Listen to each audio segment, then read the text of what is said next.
ये कहानी एक छोटे शहर में वाक़े है जहां एक पुराने घर की छतें बहुत ही गहरी और बेरहमी से घटी हुई थीं।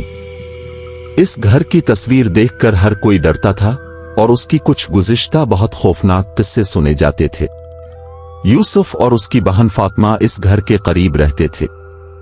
वालिदैन की मौत के बाद वो इस घर में अकेले रह गए थे और अब वहां सिर्फ खौफ और खामोशी का सामना करते थे।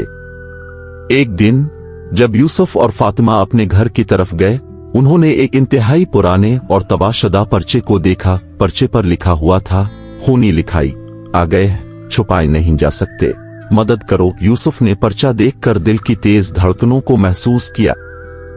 वापस घर आकर उन्होंने अपने दोस्त और पड़ोसियों को बताया, लेकिन किसी ने उनकी बात पर यकीन नहीं किया।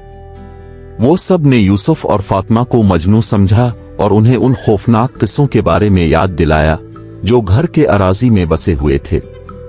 रात के वक्त जब यूसुफ और फातिमा घर की तरफ रास्ता बदल कर चले, वो एहसास करते थे कि घर के करीब कुछ गैर मामूली हो रहा है। उनके कदम घर की समत बढ़ते थे और उन्होंने एक बड़ी कब्र से लोगों की इंतहाई पुरानी और खामोश सोजिश महसूस की।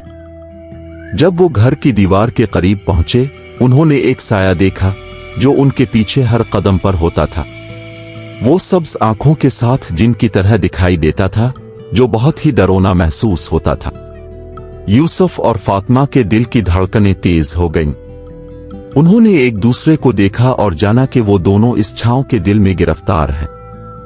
जब उन्होंने इस घर का दरवाजा खोला तो उन्होंने एक खौफनाक साया को महसूस किया।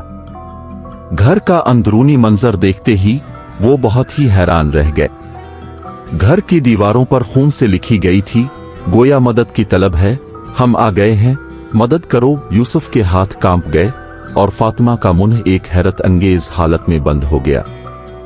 घर के अंदरूनी कमरे में जाकर उन्होंने एक और पुराना और बेरहमाना मंजर देखा।